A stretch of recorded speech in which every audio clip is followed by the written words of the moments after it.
चलिए अगले प्रश्न पे हम लोग देखते हैं कि निम्नलिखित में से किसने कहा, किसके अनुसार शक्तिशाली का ही हित ही न्याय है। यह किसने कहा था? तो यहाँ पे हम हमारे पास कई ऑप्शन है। ए अरस्तु, बी प्लेटो, सी थ्रेसिमेकस या डी मैकियावेली। तो हम इसमें देखेंगे सी उत्तर है। थ्रेसिमेकस, माफ कीजिएगा यहाँ पे प्रेसिमेकस हो गया है। थ्रेसिमेकस के अनुसार मेरा दावा है कि शक्ति, थ्रेसिमेकस के अनुसार उसने कहा कि मेरा दावा है कि शक्ति ही अधिकार का प्रमाण है, यानी माइट इज राइट, और शक्तिशाली का हित ही न्याय है। सेफाल्स के अनुसार न्याय सत्य बोलने और अपना ऋण चुकाने में है। ठीक है, चुकाने चुकाने में निहित है या है, मान के चलिए। अगला प्रश्न है, कानून नियमों का वह समूह है जिसे राज्य मान्यता देता है और न्याय व्यवस्था के प्रशासन में लागू करता है। उपयुक्त परिभाषा दी गई है। ए फाउंड द्वारा, बी सालमन द्वारा, सी ऑस्टिन द्वारा या डी डब्ल्यू विल्सन द्वारा। तो उत्तर है बी सालमन द्वारा। कानून को परिभाषित करते हुए प्रोफेसर सालमन ने लिखा है कि कानून नियमों का वह समूह है जिसे राज्य मान्यता देता है और न्याय व्यवस्था के प्रशासन में लागू करता है। अगला प्रश्न है, राल्स के अनुसार न्याय के लक्षण है। ए न्याय समाज का प्रथम सद्गुण है, बी प्रक्रियात्मक न्याय की प्रधानता, सी सामाजिक न्याय से सरोकार या डी उपयुक्त सभी। राल्स के अनुसार न्याय के लक्षण है, न्याय समाज का प्रथम सद्गुण है, प्रक्रियात्मक न्याय की प्रधानता, सामाजिक न्याय से सरोकार या उपयुक्त सभी। तो उत्तर है डी उपयुक्त सभी। जॉन राल्स ने न्याय को शुद्ध प्रक्रियात्मक कहा। राल्स के अनुसार उत्तम समाज में जिन सद्गुणों की अपेक्षा होती है उनमें न्याय का स्थान सर्वप्रथम है। न्याय उत्तम समाज की अनिवार्य अपेक्षा है। इसके अतिरिक्त प्रक्रियात्मक न्याय का समर्थन करते हुए भी राल्स की न्याय की धारणा व्यक्तिवादियों के विपरीत सामाजिक न्याय से सरोकार रखती है। अगला प्रश्न देखते हैं, निम्नलिखित में से किसने यह विचार व्यक्त किया है, यदि न्याय व्यवस्था न हो तो राज्य लुटेरों की टोली बन जाता है। ए प्लेटो, बी अरस्तु, सी सेंट अगस्टाइन या डी लॉक। किसने कहा यदि न्याय व्यवस्था न हो तो राज्य लुटेरों की टोली बन जाएगा? बी की जगह 2 हो गया है, लेकिन आप उसे बी मान के चलिए, और डी की जगह 4 है तो उसे आप डी ही मान के चलिएगा। फॉन्ट तो थोड़े से ऊपर नीचे हो गए। तो उत्तर है सी सेंट अगस्टाइन। क्यों है? सेंट अगस्टाइन ने कहा है कि यदि न्याय व्यवस्था न हो, यदि न्याय व्यवस्था न हो तो राज्य लुटेरों की टोली बन जाता है। चलिए आगे आते हैं। वितरणात्मक न्याय के सिद्धांत का प्रतिपादन कर सबसे पहले किया गया था। ए अरस्तु के द्वारा, बी गाडविन के द्वारा, सी हर्बर्ट स्पेंसर के द्वारा या डी राल्स के द्वारा। बहुत आसान प्रश्न है। वितरणात्मक न्याय का जब भी बात आता है तो आप लोग केवल एक ही नाम याद रखिएगा, और पहला प्रतिपादन जब आएगा तो एक ही नाम है इसका, और वो है अरस्तु। वितरणात्मक न्याय के सिद्धांत का प्रतिपादन सबसे पहले अरस्तु ने किया। उसके अनुसार राज्य को चाहिए कि अपने नागरिकों में राजनीतिक पद, सम्मान तथा अन्य लाभ आदि का बंटवारा न्यायपूर्ण ढंग से हो, अर्थात योग्यता के आधार पर हो। अगला प्रश्न है, राल्स की न्याय की धारणा है समाजवादी है, उपयोगितावादी, समुदायवादी या उदारवादी? जल्दी जल्दी आगे बढ़िए आप लोग। उत्तर है डी। राल्स ने उदारवाद की परिधि में समानता तथा नैतिक आयाम जोड़कर न्याय की एक नई परिकल्पना प्रस्तुत की है, जिसे उदार समतावादी परिकल्पना कहा जाता है। तो उत्तर है डी उदारवादी माना जाएगा। अगला प्रश्न है, विधि की उचित प्रक्रिया न्यायिक व्यवस्था का एक आवश्यक लक्षण है। यूके में, फ्रांस में, यूएसए में या भारत में? खास करके जो एलएलबी कर रहे होंगे छात्र उनको पता होगा विधि की उचित प्रक्रिया कहाँ से लिया गया है या कहाँ का लक्षण है। उत्तर है सी, यूएसए में। हमारे यहाँ न्यायपालिका वहीं से ली गई है। विधि की उचित प्रक्रिया नामक शब्दावली का प्रयोग यूएसए यानी संयुक्त राज्य अमेरिका के संविधान में देखा जा सकता है, जबकि भारतीय संविधान में विधि द्वारा स्थापित प्रक्रिया का प्रयोग किया जाता है, जिसे जापान के संविधान से लिया गया है। अच्छा माफ कीजिएगा, यहाँ पे चेक एंड बैलेंस की जो प्रक्रिया है उसे अमेरिका से लिया गया था। निम्नलिखित में से किस लेखक के अनुसार शक्ति बंदूक की नली से निकलती है? बहुत आसान है। आप सभी लोग जवाब दे देंगे। लेनिन है, ओपेनहाइमर है, स्टालिन है या माओ से तुंग है? लेनिन को रूस का एक तरीके से कहिए साम्यवाद के जनक के रूप में देखा जाता है रूस में, या समाजवाद, नहीं साम्यवाद ही कहेंगे, क्योंकि मार्क्स के बाद लेनिन का बहुत महत्व रहा है रूस की क्रांति में। ओपेनहाइमर की अभी हाल ही में फिल्म आई थी, आप लोगों ने देखा होगा, जो जिन्होंने पहला परमाणु परीक्षण किया था या जिनके नाम से वो खोज है नाभिकीय।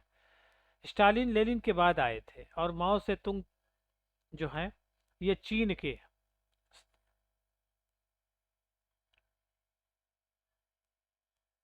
से इनका जुड़ाव है। तो उत्तर है माओ से तुंग, डी। सैनिक और राजनीतिक शक्ति के घनिष्ठ संबंध को स्पष्ट करते हुए माओ ने 1938 में कहा कि राजनीतिक शक्ति बंदूक की नली से पैदा होती है या नोक से पैदा होती है, कोई दिक्कत नहीं है। यदि न्याय को पृथक कर दिया जाए तो राज्य एक लुटेरों की संपत्ति के अतिरिक्त और कुछ नहीं। अभी हमने पहला प्रश्न इसी पे कहा था। तो सालमंड का है, आंगस्टाइन का है, कांट का है या बेंथम का है? उम्मीद है आप इसका प्रश्न का उत्तर देंगे। चलिए आगे बढ़ते हैं। बी है आंगस्टाइन का। अभी हमने थोड़ी देर पहले इसका उत्तर दिया था। यदि न्याय को पृथक कर दिया जाए तो राज्य एक लुटेरों की संपत्ति के अतिरिक्त और कुछ नहीं है, यह कथन आंगस्टाइन का है। निम्नलिखित में से किसको कानून के समादेश सिद्धांत यानी कमांड थ्योरी ऑफ लॉ का उन्नयन कहा जाता है? ए जेमिनी बेंथम, बी जीन बोदा, सी जॉन ऑस्टिन या डी ए बी डाइसी?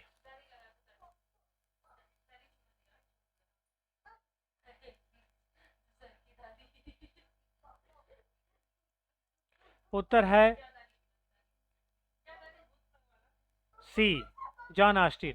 आधुनिक युग में कानून प्रभुसत्ता विस्तार से विवेचना करने वाले में इंग्लैंड के विचारक जॉन लॉक का नाम प्रमुख है। ऑस्टिन ने अपने प्रभुसत्ता संबंधी विचार अपनी पुस्तक विधि शास्त्र का व्याख्यान में किया। इस पुस्तक में ही ऑस्टिन विधि के दंडित स्वरूप का उल्लेख करते हुए कानून के समादेश सिद्धांत का वर्णन किया। हालांकि बेंथम ने इस सिद्धांत को हाब्स और बोदा के पश्चात प्रारंभ किया था, लेकिन प्रमुख व्याख्यान ऑस्टिन को माना जाता है। अगला प्रश्न है, कानून का सर्वमान्य स्रोत है परंपरा तथा रीति रिवाज, बी धर्म, सी कानून टिकाएं या डी विधानमंडल?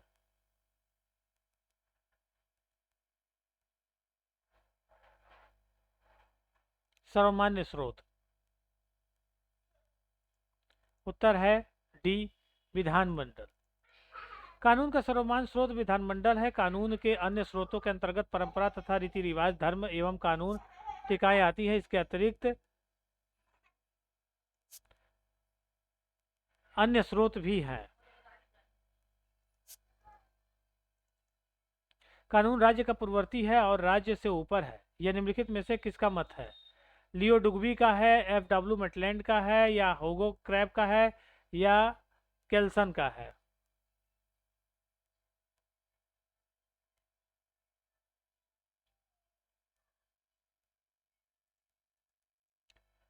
इसका उत्तर है ए, लियो डुगवी। बहुलवादी विचारक राज्य को सर्वोच्च संस्था नहीं मानते। इनके अनुसार राज्य अन्य संस्थाओं के जैसे परिवार, चर्च, स्कूल इत्यादि समान ही है। इसी तरह कानून के संदर्भ में भी बहुलवादी कानून को राज्य से सर्वोच्च मानते हैं। डुगवी ने तो यहाँ तक कहा दिया कि कानून राज्य का पूर्ववर्ती है और राज्य से ऊपर है। अगला प्रश्न पे आते हैं। निम्नलिखित विचारक किसने दिया है? राज्य विधि का नहीं वरन विधि राज्य का निर्माण करती है। आइंस्टीन, बेंथम, क्रैब या ओपनहाइमर। प्रश्न एक बार फिर सुनिए। निम्नलिखित विचार किसने दिया? राज्य विधि का नहीं वरन विधि राज्य का निर्माण करता है। बहुत अच्छा प्रश्न है, आप लोग इसे याद रखिएगा।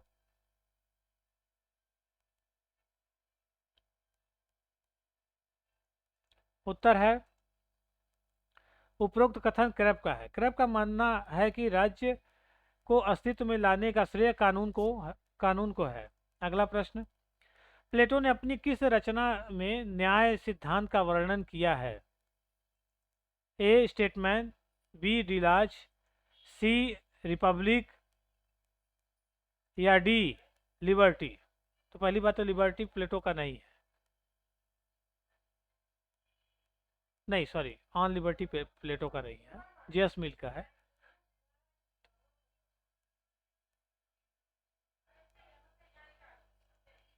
आते हैं सी, रिपब्लिक। प्लेटो की कृति द रिपब्लिक का वैकल्पिक शीर्षक न्याय मीमांसा है, यानी कंसर्निंग जस्टिस है। अतः इसका मुख्य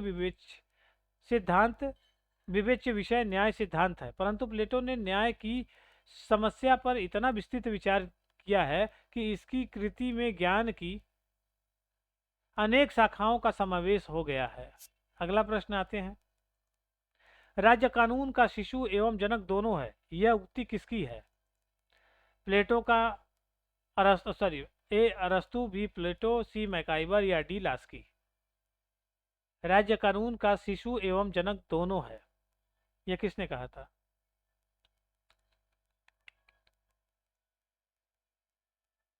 उत्तर है सी, मैकाइबर। मैकाइबर की दृष्टि में अनेक प्रकार की सामाजिक संस्था जैसे कि परिवार, चर्च, क्लब आदि न तो राज्य द्वारा निर्मित होते हैं और न राज्य से कोई प्रेरणा प्राप्त करते हैं। राज्य सामाजिक शक्ति या इसी तरह कई सामाजिक शक्तियों जैसे रीति रिवाजों, प्रतिस्पर्धाओं आदि को सुरक्षित या संशोधित तो कर सकता है, परंतु उत्पन्न तो नहीं कर सकता। इसलिए वह कहता है कि राज्य कानून का शिशु तथा जनक दोनों है। अगला। निम्नलिखित में से किस देश को विधि का शासन का परंपरागत स्थान माना जाता है? A France, B Switzerland, C USA या डी इंग्लैंड। ये बहुत आसान सा सवाल है, आप उम्मीद है लगा देंगे।